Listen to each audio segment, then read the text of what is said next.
Assalamualaikum warahmatullahi wabarakatuh. Waalaikumsalam warahmatullahi wabarakatuh.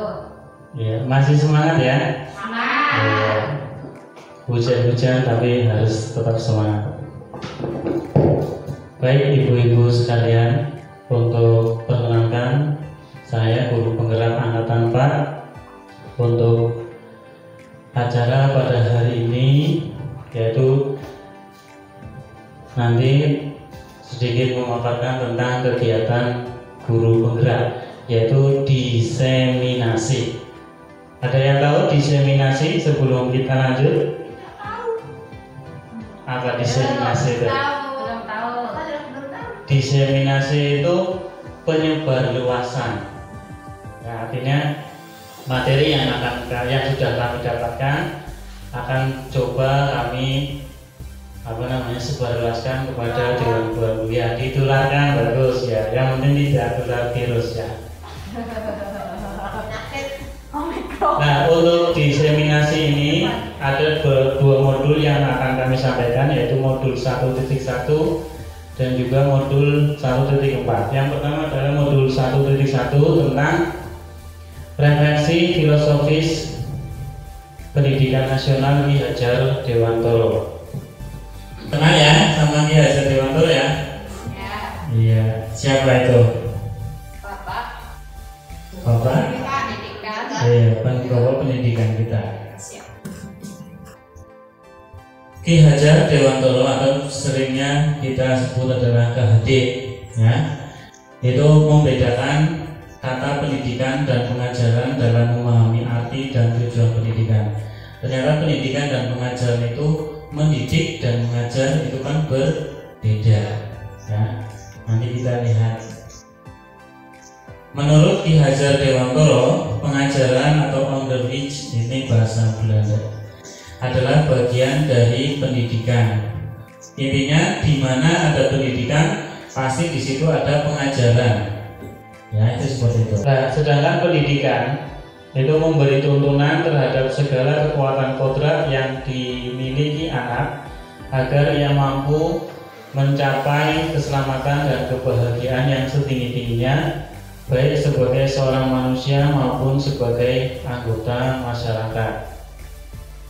Pendidikan dan pengajaran merupakan usaha persiapan dan persediaan untuk segala kepentingan hidup manusia, baik dalam hidup bermasyarakat maupun hidup berbudaya dalam arti yang seluas-luasnya. Ini gambarannya dulu ya.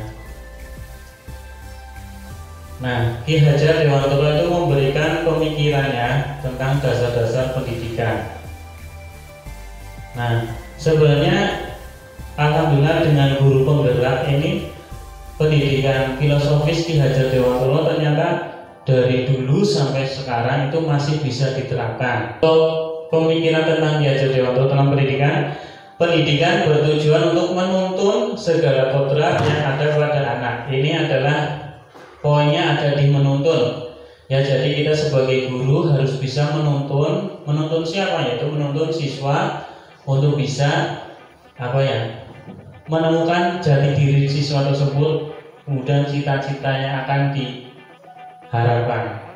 Peran pendidik diibaratkan sebagai seorang petani. Ya, ada yang tahu petani itu tugasnya apa? Kenapa pendidik itu diibaratkan sebagai petani? Ya. Menggali. Jadi untuk petani di sini, Ki Hajar Dewantoro filosofinya pendidik itu sebagai petani, maksudnya gini. Apapun tanahnya, jenis tanahnya, jika petani itu rajin, maka akan berhasil. Contoh, petani itu satu membajak sawah, membajak tanahnya dulu ya, kemudian menuaikan benih padi, kemudian merawatnya. Artinya petani di sini adalah merawat. Tapi kalau tanaman ini, kalau pendidik itu tetap terbuka dan mengikuti perkembangan zaman yang ada, namun tidak semua yang baru itu baik, jadi perlu diselaraskan dulu. Maksudnya petani ini, seorang pendidik harus bisa merawat tanaman. Tanaman di sini adalah siswanya, ya. siswa akan baik maupun buruk itu tergantung dari petaninya.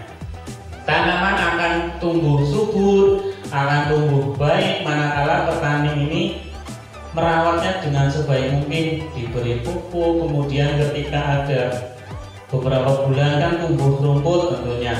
Nah, kalau benih padi kan pasti tumbuhnya padi, tidak mungkin menanam padi tumbuhnya misalnya semangka, itu kan tidak mungkin, itu seperti itu. Pendidikan anak berhubungan dengan kodrat alam dan kodrat zaman. Maksudnya apa? Kodrat alam dan kodrat zaman. Zaman dulu Bapak Ibu atau Ibu-ibu di sini, misalnya pendidikan di era 90-an, mungkin ada yang era 2000-an, ada yang era 80-an mungkin. Itu kan sedikit berbeda dengan kondisi yang sekarang. Artinya itu pendidikan bertahap mengikuti zamannya. Contoh misalnya di zaman dulu tidak ada teknologi. Nah, pada saat itu tahun berapa itu ada beberapa anak yang tidak bawa HP, itu tidak boleh dan lain-lain di sekolah. Ternyata zaman sekarang HP itu sangat diperlukan untuk pembelajaran, namun di situ harus diselaraskan. Maksudnya kodrat zaman itu seperti itu. Berarti ajarlah atau didiklah anak sesuai dengan zamannya. Biasanya kan kayak orang tua dulu kan gemir bedanya itu seperti itu. Padahal tidak. Kita harus mendidik anak sesuai zamannya. Contoh, sekarang kan zamannya teknologi. Apakah kita perlu mempelajari ataupun mengajarkan anak tentang teknologi? Harus, ya. Jangan sampai anak itu buta dengan teknologi. Atau mbah-mbah biasa pokoknya bocah cilik wis ini HP. Ternyata kalau perkembangan zaman itu memang harus diberikan, yang penting ada kontrol dari orang tua. Dalam pembelajaran di kelas hendaknya kita juga harus memperhatikan kodrat anak yang masih suka bermain. Nah, anak-anak kan masukannya bermain. Contoh kelas 6 ya, walaupun sudah besar-besar senangnya gulian, bermain. Ini memang kodrat anak itu adalah bermain.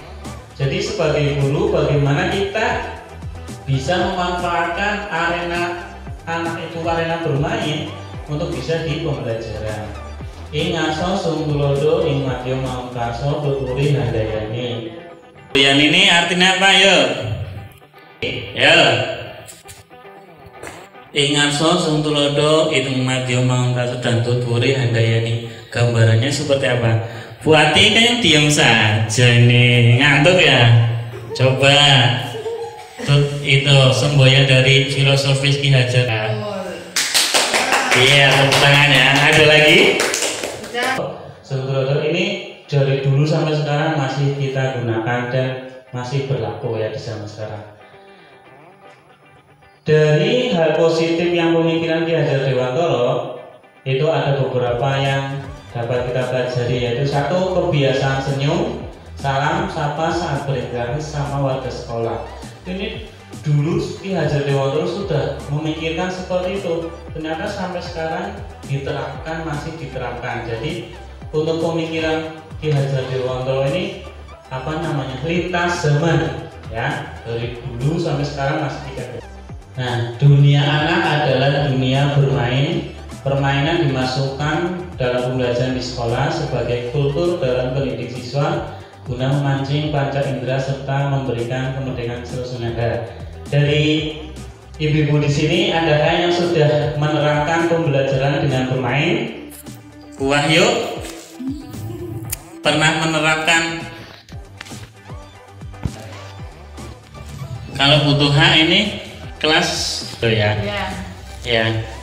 Bu Puji ini ya. Permainannya nanti stick yang spidol yang sudah dibawa kemudian dipindahkan ke teman sampingnya ya, sampingnya terus sampai sini muter ya. Iya, jangan dikasih aja. Sambil nyanyi balonku ya. Ya, siap. 1, 2, 3 nyanyi. Balonku ada rupa-rupa warnanya, hijau kuning kelabu, merah muda dan biru. Iya. Sekarang berapa kaki laba-laba? 6. Betul atau tidak? Iya. Ada 6, betul. Selanjutnya kita nyanyi pelangi-pelangi. Ya, 1, 2, 3. Pelangi-pelangi, alangkah indahmu, merah kuning hijau di langit yang biru. Pelukismu aku, siapa kerana pelangi-pelangi. Hop. Iya. Sekarang ya sebutkan Pancasila sila keempat.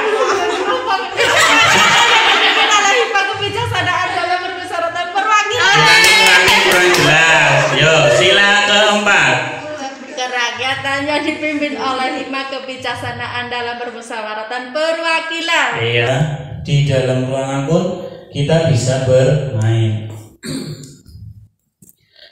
Selanjutnya adalah di modul 1.4 yaitu tentang budaya positif. Ya, modul 1.4 itu budaya positif. Nah, ini adalah budaya positif ini yang berkaitan tentang kegiatan kita sehari-hari. Ya, untuk membangun budaya yang positif, sekolah perlu menyediakan lingkungan yang positif, aman, dan nyaman agar murid mampu berpikir, bertindak, dan mencipta dengan merdeka, mandiri, dan juga bertanggung jawab. Ini, setiap ada kesalahan, anak bersalah pasti dihukum. Itu maksudnya penghukum itu seperti itu, ya. Salah sedikit dihukum, salah sedikit dihukum. Bisa tidak pikir langsung dihukum guru nyapu atau guru bersih lantai. Itu sifat penghukum itu maksudnya seperti itu. Apa-apa dihukum itu seperti itu. Yang kedua, membuat orang bersalah. Nah, yang ditekankan di guru ini lebih kepada kalau bisa membuat orang bersalah. Ketika anak melakukan kesalahan, kita coba dekati dia dengan halus. Contoh yang kasus yang kemarin ya, yang Dewi sama Jabi itu maksudnya ketika Jabi membuat tangan Dewi sakit, sifat pendidik yaitu tentang membuat orang bersalah itu kita sampaikan kepada Jabi. Jabi, tadi kamu sudah melakukan apa? Ya, kamu tahu enggak Dewi itu tangannya kecil. Kalau dia terjadi apa-apa tadi benturan bagaimana? Terus orang tuanya bagaimana perasaannya ketika kamu sudah melukai hatinya Dewi? Ini membuat orang bersalah itu maksudnya seperti ini, ya, jangan langsung dihukum. Contoh misalnya membuang sampah sembarangan. Ayo anak-anak, kira-kira kalau membuang sampah sembarangan itu nanti terjadi apa? Nanti biarkan anak untuk berpikir. Itu untuk di guru penggerak atau teori yang kontra ini seperti ini. Ya, nanti kan bisa di lingkungan kotor, kamu nanti kelasnya bau, itu membuat orang bersalah itu seperti itu maksudnya. Ya, kemudian teman, sebagai seorang guru kita harus bersifat kayak teman kepada siswa, boleh-boleh saja, tapi yang penting tidak keterlaluan. Tetapi pandangan siswa biasanya berbeda. Ketika gurunya terlalu dekat dengan siswa, nanti siswa itu malah enggan untuk hormat, ya, itu biasanya kayak gurunya kayak kancane. Dan misalnya gurunya, terutama di sini itu kebanyakan memang di ucapan ya ngobrolnya dengan bapak ibu guru itu seringnya kelewatan, ya, kebiasaan di rumah dia bawa ke sekolahan. Nah, ini tugas dari bapak ibu ini mengajarkan anak bahwa ketika berbicara dengan guru ataupun harus sopan dengan bahasa Indonesia. Ketika sini, saya pun sudah latihan menerapkan ketika anak-anak tanyanya dengan bahasa pokok tidak saya jawab, atau saya berikan pemahaman bahwa ini loh, ini seperti ini. Nah, jadi anak tahu. Monitor itu memantau. Ini maksudnya contoh kelas 2 diajar butuh hak tidak berangkat. Kemudian yang mengajarkan Bu Wahyu. Ketika Bu Wahyu mengajar di kelas 2, ada anak-anak yang bertengkar. Nah, kemudian Bu Wahyu ini tidak langsung menegur, tidak langsung memberikan hukuman ataupun tidak langsung menyelesaikan masalahnya. Bu Wahyu besok paginya melaporkan kepada Bu Tuha, misalnya ada anak yang tidak mengerjakan tugas ya. Bu Wahyu melaporkan, Bu Tuha tadi kemarin ada anak ini namanya Ibrahim, misalnya Ilham tidak mengerjakan ini nih. Ini namanya memantau, berarti Bu Wahyu hanya menyampaikan kepada guru kelasnya, karena yang bertanggung jawab adalah guru kelasnya. Tetapi di sekolah dasar sebenarnya tidak ya. Siapapun yang mengajar kita harus bisa menerapkan tersebut, walaupun tanggung jawabnya di guru kelasnya. Ini ada motivasi. Yang kelima adalah manajer. Ini lebih kepada namanya manajer. Manajer apa sih? Sing senengnya mimpin. Nah, ini biasanya ngatur. Ya, kepala sekolah ini biasanya seperti itu. Kita sebagai bukan anak buah ya intinya bawahannya ya harus nurut-nurut saja selama itu baik ya. Itu manajer. Motivasi eksternal agar interaksi gagal, guru berbuat. Contoh penghukum ini contohnya gini, menghardik, menunjuk-nunjuk, menyakiti, menyindir. Kalau membuat orang bersalah, contohnya berceramah, menunjukkan kekecewaan mendalam. Kalau teman membuatkan alasan-alasan untuk murid-muridnya. Kalau sebagai pemantau ini menghitung dan mengukur. Dan manajer itu mengajukan pertanyaan-pertanyaan. Kayak tadi kepala sekolah mendatangkan wali murid, itu juga salah satunya sebagai manajer, yaitu mengajukan pertanyaan kenapa anak tidak bisa vaksin, seperti itu. Nah, motivasi eksternal yang kaitan dengan dunia berkualitas. Nah, strik 3 segitiga restitusi. Restitusi apa sih? Restitusi ini resusitasi kalau di situ, kalau di dunia. Restitusi ini segitiga ini yang saling berkesinambungan, ya. Terus setiap orang pasti pernah melakukan kesalahan. Kamu bukan satu-satunya yang pernah melakukan ini. Adakah yang cara lain yang lebih efektif untuk mendapatkan apa yang kamu butuhkan? Kamu tentu punya alasan mengapa melakukan itu. Keyakinan kelas apa yang keyakinan kelas ini kita nanti coba ya membuat sebuah keyakinan kelas. Keyakinan kelas ini apa sih? Keyakinan ini sama hanya dengan ini peraturan-peraturan di kelas. Contoh keyakinan kelas yang pertama adalah 1. Berdoa sebelum belajar. Nah, kemudian keyakinan kelas yang lainnya atau sifatnya aturan. Kita coba ya membuat peraturannya. Bapak Ibu nanti membuat peraturan di kelasnya yang bisa diterapkan di kelasnya masing-masing. Apa saja yang Bapak Ibu di sini yang keyakinan kelas apa? Ini keyakinan kelas selanjutnya adalah diterapkan pada anak didik ataupun diberikan kesempatan pada anak didik membuat keyakinan kelas. Jadi keyakinan yang telah dia buat harus disepakati. Itu seperti itu. Kita coba ya membuat keyakinan kelas untuk peraturan. Nah, peraturan kelas supaya peraturan ini bisa ditempel nanti diterapkan. Kita coba nanti satu-satu kita membuat, kemudian nanti bisa dipresentasikan.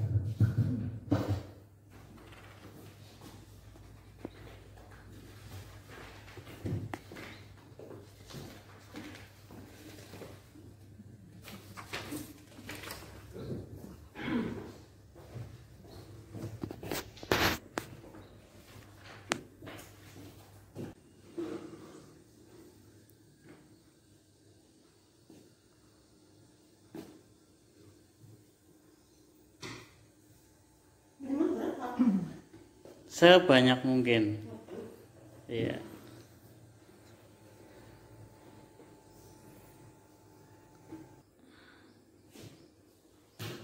Ayo, keyakinan kelasnya dari yang dibuat Bu Wahyu apa? Yang pertama, berdoa sebelum mulai pelajaran dan mengakhiri pelajaran. Tidak boleh makan dan minum di dalam kelas. Iya. Ketika sudah mulai pelajaran, tidak boleh ribut sendiri. Terus tidak boleh bermain bola di dalam kelas. Soalnya kadang-kadang ada yang main bola di dalam kelas. Nah, yang kelima, tidak boleh membuang sampah sembarangan, terutama kadang-kadang di laci. Biasanya anak-anak sering itu. Iya. Yang keenam, membersihkan kelas sebelum dan sesudah pembelajaran. Oh ya. Butuhan keyakinan kelasnya apa? Peraturan kelas di kelas 2 yang pertama, masuk kelas 15 menit sebelum bel berbunyi, yaitu pukul 07.00.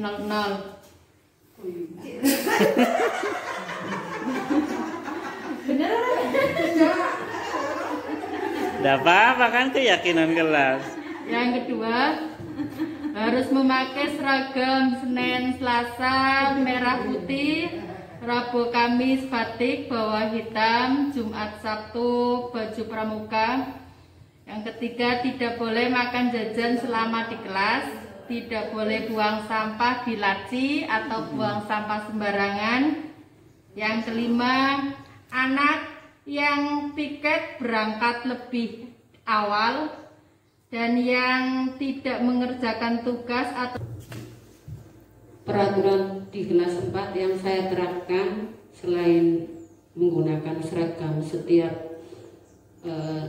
seragam sekolah yang sudah disepakati di kelas, ada peraturan yang saya terapkan, yaitu tidak diperkenankan bermain bola selain jam olahraga. Biasanya siswa kalau istirahat itu mengambil bola terus bermain tanpa pengawasan dari bapak guru olahraga atau ibu guru olahraga. Itu sangat membahayakan menurut saya. Makanya saya buat peraturan seperti itu. Yang kedua, saat bel masuk, siswa harus berada di tempat duduk masing-masing. Karena kalau tidak berada di tempat duduk masing-masing, biasanya siswa itu berhamburan di ruangan kelas, doyan enaknya sendiri, padahal kalau misalnya gurunya atau pak gurunya belum datang, itu sangat membahayakan, apalagi di dalam kelas banyak benda-benda yang berbahaya. Peraturan di kelas saya yang pertama, berdoa sebelum dan sesudah proses pembelajaran.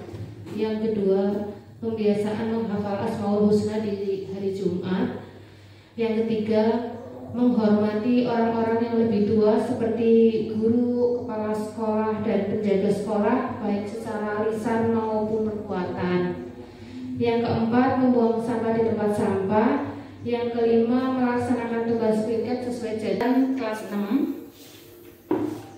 Ini peraturan yang dibuat sendiri antara saya dengan siswa kelas 6. Ya, bagus. Karena untuk peraturan yang seperti biasanya, seperti seragam, saya mengharap kelas 6 itu sudah melaksanakannya, karena dari kelas 1 sudah terbiasa sampai kelas 6.